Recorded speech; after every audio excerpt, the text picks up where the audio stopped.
जिसके कारण हम यहाँ जीवित हैं, क्योंकि अगर ये बादल नहीं होंगे तो हमें बारिश नहीं प्राप्त होगी और पानी का हमारा कोई सोर्स ही नहीं होगा। तो ये क्लाउड्स की मूवमेंट रही। लेकिन एक सवाल है, अगर हम यहाँ से यानी अर्थ के ऊपर से क्लाउड्स को हटा पाते, इन एनी केस अगर ऐसा होता तो हमारी अर्थ फिर उस केस में कैसे दिखाई देती, यानी बिना बादलों के। कुछ इस तरीके की। मैंने सिर्फ बादलों को हटाया है, बाकी सारी चीजें वैसे की वैसे ही छोड़ दी हैं। अब बादलों को हटा देने के बाद हमारी जो विजिबिलिटी है वो काफी क्लियर हो जाती है और हम किसी भी हिस्से को बहुत आसानी से देख सकते हैं, पहचान सकते हैं। इंडिया के ठीक लेफ्ट में अगर आप थोड़ा देखेंगे, एक एल स्ट्रक्चर बना होगा। एल की तरह एक अल्फाबेटिकल लेटर होगा जो आप यहाँ देख पा रहे होंगे, थोड़ा सा झुका हुआ है, टिल्टेड स्टेट में है। आप लोगों ने अरबियन गल्फ का नाम जरूर ही सुना होगा, जिसमें Oman, मस्कत, Kuwait, United Arab Emirates जैसे देशें या जगह पाई जाती हैं, प्लेसेस पाई जाती हैं, वो इस अरबियन गल्फ में पाई जाती हैं। यमन जो आपने नाम सुना है, इसके ठीक थोड़ा और बाईं तरफ जाएं अगर, तो ये है हमारा अफ्रीका। नाम सुना है आप लोगों ने अफ्रीका महादेश का, जरूर सुना होगा। इसका जो ऊपर वाला हिस्सा है, जहाँ पीला आप पूरा देख पा रहे होंगे, पूरा जो रीजन है वो है सहारा का मरुस्थल। अब आप थोड़ा ध्यान दें, अगर ये इस छोटे से ग्लोब पे इतना बड़ा एरिया कवर करता है, इन प्रैक्टिकल पूरे ग्लोब पे ये कितना बड़ा एरिया कवर करता होगा, और क्यों ये लार्जेस्ट हमारा एक मरुस्थल है, डेजर्ट है, वो हम यहाँ से देख पा रहे हैं। इसके ठीक ऊपर देखिए एक छिपकली जैसी स्ट्रक्चर बनी होगी, लगभग मोर और लेस। पहचानने के लिए मैंने आपको ये कहा, एक छिपकली सी स्ट्रक्चर जो हमको दिख रही है वो है यूरोप, बहुत ही विख्यात एक महादेश। और इसके ठीक थोड़ा और लेफ्ट चलते हैं, this one is south America यानी कि दक्षिणी अमेरिका। इसके ठीक और ऊपर ये है नॉर्थ अमेरिका। और आप लोगों ने दक्षिणी पोल का नाम जरूर सुना होगा, साउथ पोल, अंटार्कटिक, ये रहा। इतना बर्फ अभी भी हमारे पास उपलब्ध है, ये अच्छी बात है। और ऑस्ट्रेलिया काफी लोग देखना पसंद करते हैं, ओशिनिया। ये रहा ऑस्ट्रेलिया आपके सामने, जो पूरा ब्राउन हिस्सा आपको दिख रहा है वो है ऑस्ट्रेलिया का। और इसके ठीक थोड़ा दाहिनी तरफ अगर आप देखेंगे, छोटा सा एक ग्रीन कलर का हिस्सा आपको दिख रहा होगा, बहुत ही छोटा, आपकी स्क्रीन के ठीक सामने ग्रीन कलर का, वो है न्यूजीलैंड। इतना छोटा है, हम लोगों ने इसका नाम बहुत ही बारी सुना होगा, लेकिन ये साइज में देखिए कितनी छोटी है। ऑस्ट्रेलिया के अगर हम कंपैरिजन में देखें, बहुत ही ज्यादा छोटा है, फिर भी एक बहुत विख्यात एक देश है जो हम यहाँ देख पा रहे होंगे। तो इस बादलों को हटा देने पर हम काफी सारे हिस्से को पहचान सकते हैं।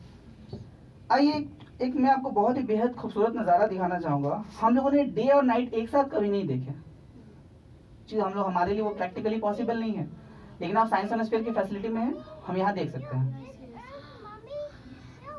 एक साथ दिन और रात कैसे दिखाई देते हैं। डे एंड नाइट को जो लाइन सेपरेट करती है, अलग करती है, उसे हम ट्वाइलाइट जोन या द टर्मिनेटर के नाम से बुलाते हैं। लेकिन एक चीज है जो बहुत विचित्र लग रही होगी आपको, यहाँ देखिए, जहाँ पे लाइट्स नहीं पड़ रही है वहां पे अंधेरा होना चाहिए था, नहीं है। ये जो चमकने वाली चीजें हैं, आई होप आप लोगों को पता है वो क्या होंगी, क्या हो सकती हैं? लाइट्स। चलिए, अगर ये लाइट्स हैं तो मैं थोड़ी देर के लिए सूर्य के प्रकाश को पूरे तरीके से बंद कर देता हूँ, फिर देखते हैं अर्थ हमारा कैसा दिखाई देता है। रात में आउटर स्पेस से इंडिया कैसा दिखता होगा, ये एक सवाल है जो हमारे मन में हमेशा आया करती है। हैव अ लुक, कैसा दिख रहा है हमारा भारतवर्ष? बहुत ही ज्यादा खूबसूरत। और ये लाइट सिर्फ लाइट्स की बात नहीं करते, उस एरिया में हुए डेवलपमेंट को भी बताते हैं। कहीं ना कहीं हम ये समझ पाते हैं कि जहाँ पे लाइट्स की डिस्ट्रीब्यूशन जितनी ज्यादा होगी, वहां पे लगभग जो डेवलपमेंट है वो भी उस तरीके की हो सकती है। ये हमारा भारतवर्ष था। आइए मैं आपको यूरोप का एक नजारा फिर से दिखाना चाहूंगा। कुछ देर पहले मैंने आपको कहा था कि यूरोप जो छिपकली की जैसी एक स्ट्रक्चर में यहाँ दिखाई देती है। देखिए, यूरोप का जो वेस्टर्न पार्ट है, जो पश्चिमी भाग है बाईं तरफ, वो उसका जो हेड है, जहाँ पे उसका सर है, वो आप देखिए कि बहुत ज्यादा लाइट्स आपको वहाँ दिख रही होंगी। लेकिन ईस्टर्न पार्ट थोड़ा रशिया में आता है कुछ हिस्सा उसका, जिसके कारण वहाँ बर्फ बहुत ज्यादा होती है, ठंड बहुत ज्यादा होता है, इसलिए लाइट की डिस्ट्रीब्यूशन बहुत ज्यादा नहीं है वहाँ। थोड़ा और बाईं तरफ चलते हैं, साउथ अमेरिका का ऊपर वाला भाग जहाँ पे ब्राजील पाई जाती है, और लाइट्स थोड़ी कम है क्योंकि ब्राजीलियन रेन फॉरेस्ट है वहाँ। लेकिन थोड़ा अगर हम नॉर्थ अमेरिका में जाएं, आप लोगों ने यूनाइटेड स्टेट्स ऑफ अमेरिका का नाम अच्छे से सुना है, जानते होंगे उसके बारे में। देखिए, आपके सामने जो हिस्सा अभी दिख रहा है उसके ठीक दाहिनी तरफ राइट साइड में एक छोटा सा हिस्सा होगा जो बहुत ज्यादा चमक रहा है, वो है यूनाइटेड स्टेट्स ऑफ अमेरिका। ठीक इसके ऊपर आपको कनाडा मिलती है, नीचे की तरफ पाई जाती है मैक्सिको, और ये तीनों कंस्टिट्यूट करते हैं पूरे नॉर्थ अमेरिका को। जापान बहुत लोग देखना पसंद करते हैं, ढूंढते हैं। आपके सामने एक ड्रैगन की तरह स्ट्रक्चर होगा, पानी के ठीक बीचों बीच एक ड्रैगन की तरह एक संरचना बनी होगी, वो है जापान। और ठीक उसके नीचे पांव के पास बाईं तरफ एक छोटा सा हिस्सा चमक रहा होगा, वो है साउथ कोरिया, जहाँ पे सैमसंग वगैरह जो कंपनी जहाँ से बनी हुई है। ये जापान है, ये है साउथ कोरिया। चलिए मैं आपको एक बार लेजर पॉइंटर से उन हिस्से को दिखाता हूँ जिनकी मैं बात कर रहा हूँ यहाँ। This one is Japan, this one is south Korea. लेकिन जो साउथ कोरिया को देख रहे होंगे वो यही सोच रहे होंगे कि नॉर्थ कोरिया भी वही होना चाहिए। यहाँ पे नॉर्थ कोरिया है, लेकिन वहाँ लाइट्स की डिस्ट्रीब्यूशन बहुत ज्यादा नहीं होने के कारण लाइट्स बहुत ज्यादा हमें नहीं दिख रही है। ये जापान का हिस्सा है और ये है साउथ कोरिया।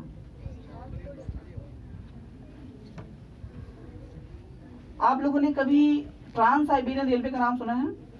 दुनिया की एक ऐसी रेलवे जो सबसे ज्यादा लेंथ कवर करती है अपने जर्नी में पूरी।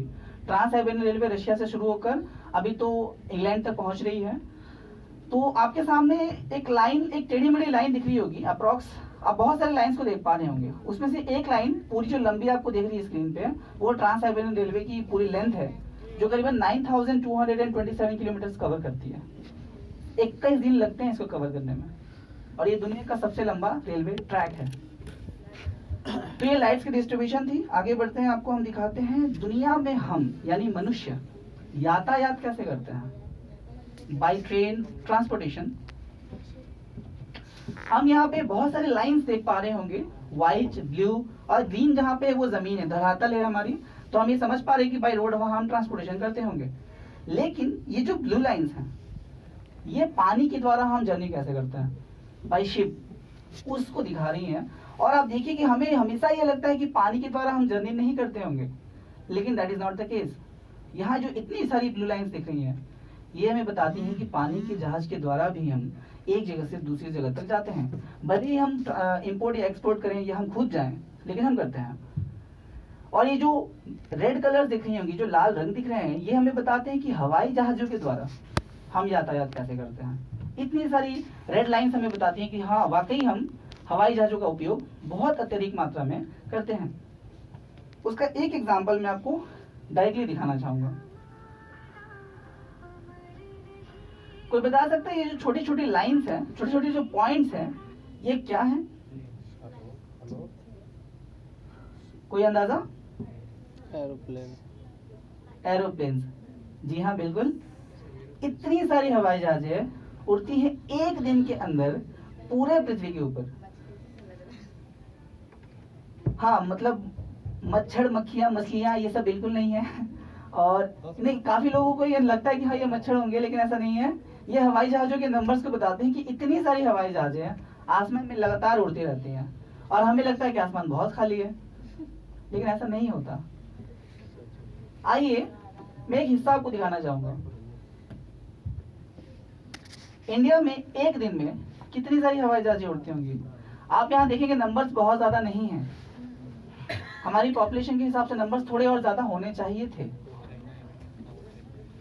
आप देखेंगे इंडिया में एक दिन में लगभग 2000 के आसपास हवाई जहाजें उड़ती हैं, जो शायद बहुत ज्यादा नहीं है। लेकिन ये सिर्फ मैं एक देश की बात कर रहा हूँ। लेकिन वहीं अगर थोड़ा यूरोप की तरफ बढ़ूं तो आप देखेंगे यूरोप को। यूरोप का जो हाल है शायद बेहाल है, क्योंकि ये थोड़े और डेंस लग रहे हैं यहाँ पे। अंदाजा लगाकर कोई बता सकता है यहाँ वो संख्या कितनी हो सकती है? जो इंडिया में 2000 थी,